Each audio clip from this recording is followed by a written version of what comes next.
Kursani nga shoqëria civile. Bisedën me zotin Kursani e zhvillon kolegu Batir Cakolli. Batir, fjala për ty. Zotin Kursani, mirë se erdhët. Mirë zgjej. Ju themi se ka qenë i ftuar edhe kryetari i Unionit Studentëve të Pavarur Fan Veseli, megjithatë ai pat premtuar se do të vi, gjatë tërë ditës u munduan që të kontaktojmë sërish me te, mirë por nuk arritëm dhe nuk ditë se asnjëri nga ata deri tash nuk arritin në studion tonë. Megjithatë vazhdojmë bisedën. Dëgjuat rektorin, çfarë tha?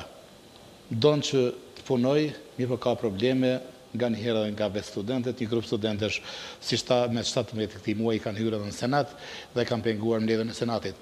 Si vlerësoni gjithë këtë dhe a mendoni se duhet i jepet shans këtij rektori që vërtet ta tregojë veten e për pastaj nëse ka gabime, largohet e jo, ende pa filluar punën, bën protesta të tilla, studentët e pengojnë punë, si vlerësoni gjithë këtë? Së pari, veprimi i çfarë do studenti në përmirësimin e jetës akademike edhe studentore në universitet, qoftë edhe me hyrje në rektorat, nuk është problem. Problemi është se kush po e bën dhe për çka po e bën. Sepse për të futur në Senat dhe për të nxjerrë një kriminal, unë mendoj se është e arsyeshme. Mirë po nga njerëz të drejtë, mirë po duke gjykuar se kush e ka bë atë, pra i kemi grupe të studentave, pra unë nuk i gjykoj as këta student, sepse studentin nuk besoj se duhet të gjykohet, por ata që po manipulojnë me studenta. Pra, kush pe bën këtë, është pikërisht ata të cilët e kanë përkrahur rektorin e kaluar dhe rektorët më herët, të cilët nuk kanë bërë asgjë për ta përmirësuar krimin e instaluar në universitet dhe këtyre grupe të studentave dhe atyre që po i dheqin këta i ka konvenuar e gjendje. Me zgjedhjen e zotit Ramadan Zeinullahu dhe me platformën programore të tij, duket se ai është mjaft serioz që ta kthej universitetin në një plan komplet të kundër çka ka qenë në 14 vitet e fundit, pra është një program mjaft ambicioz dhe i cili duhet të përkrahet. Dhe si rezultat i kësaj, duke u brengos me situatën e krijuar dhe kush dhe për çfarë qëllime po futet në Senat, jemi bërë një grup i aktivistëve të shoqërisë civile, pra aktivistë edhe politikë dhe shoqëror, të brengosur me gjendjen në universitet, kemi krijuar një listë që ta përkrahim zotin Ramadan Zeinullahu, pa kurfar interesi personal, sepse në qoftë se shiqoni listën, asnjëri nga ata persona, as që ka pas, as që ka pretendime diçka për t'ju ofruar universitetit apo për të përfituar nga ai, por interesi i këtij grupi të personave që jemi mbledh është interesi një çështje publike shumë të rëndësishme që është Universiteti i Prishtinës, nga i cili universitet në 14 vitet e fundit kanë dalë student dhe pastaj ata janë integruar në shoqëri dhe si të tillë kemi edhe situatën në Kosovë si rezultat i institucionit më të madh të dijes në vend që ka qenë gjithçka përpos institucionit dijes. Zoti Kursani, gjithë këta që kanë nënshkruar këtë letre publike nuk merren me politikë. Megjithatë, një grup i studentëve që tash sa kohë po protestojnë para rektoratit të Universitetit Prishtinës dhe fatkeqësisht edhe pse janë ftuar nuk janë sot këtu që këtu të debatojmë lidhur me këtë çështje. Mendoni se kanë të drejta apo janë të motivuar politikisht? Po mendoj janë të qartë motivuar politikisht edhe mënyrë të arsyeshme mundet me u shpjegu veprimi i tyre. Shumica, nuk po them se gjithë studentët aty, sepse ka plot aty që nuk i kanë qëllime të këqija, por manipulojnë për qëllime të këqija e dikujna që bërin mbrapa tyre. Pse mendoj se këta studentë dhe ata që po i përkrahin këta për mbrapa, dhe më duhet të them se ata që po i përkrahin këta studentë janë po ashtu edhe disa dekan të Universitetit të Prishtinës, janë edhe disa brenda vetë Këshillit Drejtues të Universitetit të Prishtinës, të cilët i kanë siguru pozitat dhe përfitimet dhe benefitet tjera pikërisht duke mbajtur krimin dhe padrejtësitë në universitet. Dhe ardhja e një rektori me një platformë serioze dhe duket nga biografia e tij, unë dhe asnjë person në këtë listë kemi bisedu nuk e njeh personalisht zotin Ramadan Zeinullahu. Jemi bazu vetëm në biografinë e tij dhe botimet e tij shkencore dhe veprimtarinë e tij akademike shkencore deri më tani dhe programin e tij mjaft serioz. Dhe dua të them këtu si një fusnot që në rast se zoti Ramadan Zeinullahu shkel ligjin në një moment të caktuar apo nuk i përmbat këtij programit që ne e përkrahim, ne do të dalim në protestë bashkë me studentat tjerë që ta kritikojmë apo vim këtu edhe folit të kundërtën. Mirë po mendoj se duhet t'i japet hapësinë këtij rektorit të ri që 1 vjet apo 2 ta tregon vetvetëm. Po këta studentat të përgjigjen pyetjes tuaj, mendoj se janë të motivuar politikisht nga organizata studentore të lidhura ngushtë me parti të caktuara politike, që situata në universitet ku ka qenë krimi thellë instaluar, këta po dojnë vetëm me rujt atë situatë, sepse vetëm me situatën e kriminalizuar mund të mbjetojnë në ato poste dhe si studentë të tillë, sepse me këtë situatë që ka qenë deri më tani, edhe janë bledhë dhe janë shit notat, bile disa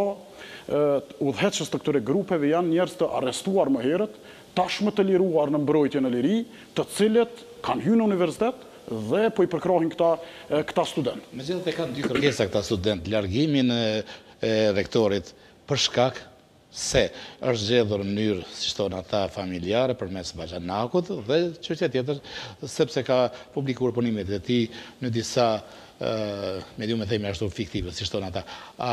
Çfarë mund të thonë? Ka bazë për këtë? Po të kishte bazë, ne do t'i përkrahnim studentët, siç kemi përkrah studentët më herët gjatë protestave të rektorit Gashi.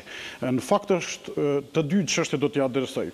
Është ligji për të afërmit, për punësimin nga të afërmit familjar, i cili nuk e parasheh bajanakun, pra burrin e motrës së gruas të dikujt të konsiderohet i afërm. Prandaj ky argument i këtyre studentave bjen. Po të ishte ndryshe, ne do t'i përkranim. Po ashtu ju e përmendet edhe botimet në një revistë shkencore fiktive.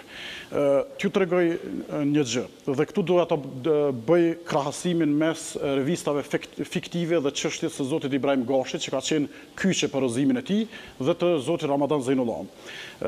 Ish rektori Gashi ka botu revista ka botu punime në për revista fiktive, duke qenë ato fiktive në momentin e botimit, dhe i ka botuar në një kohë shumë të shkurt në mënyrë që të përfitoj për përzgjedhjen e tij për rektor.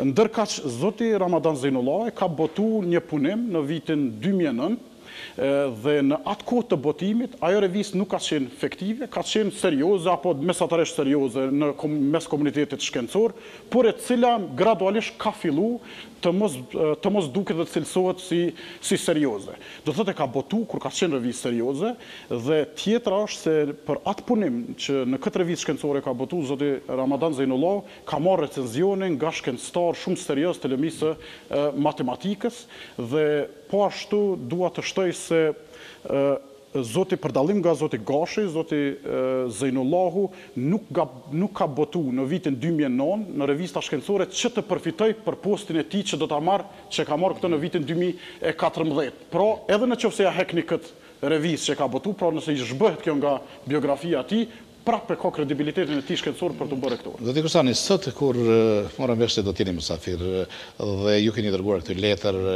që vërtet ta përkraheni edhe të tjerë, disa nga studentët thanë se ky grup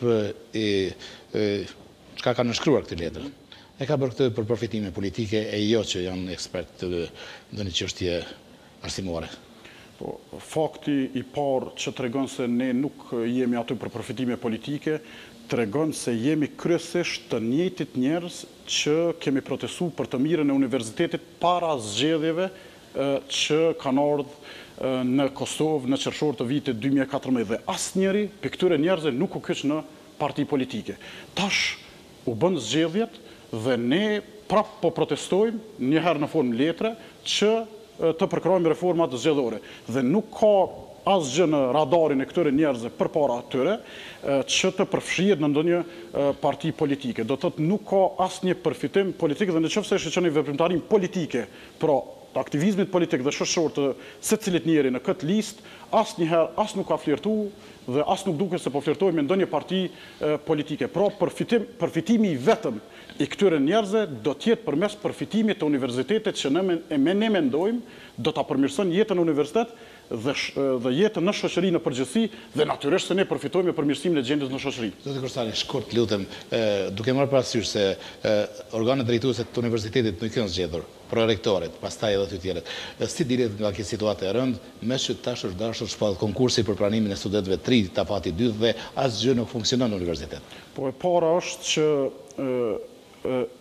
hapi parë është që zoti Ramadan Zejnullah nuk duhet të dorëzohet asesi dhe do ta ketë për krahun tonë deri në fund.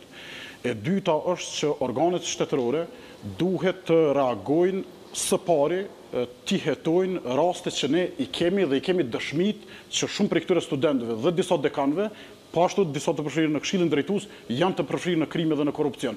Dhe ftojmë si hap të dytë prokurorinë dhe policinë të merret me këto raste. Kur këta merren me këto raste, këta do të hiqeshin nga pozita ku janë përpara rektoratit dhe pastaj rektorit i lihet hapësinë që të punoj dhe ta zbatoj programin e tij siç e tha deri më në tetor do t'i definon detajet të cilat ne do t'i përcjellim, do t'i studiojmë në mënyrë kritike sa e ka mirë apo keq.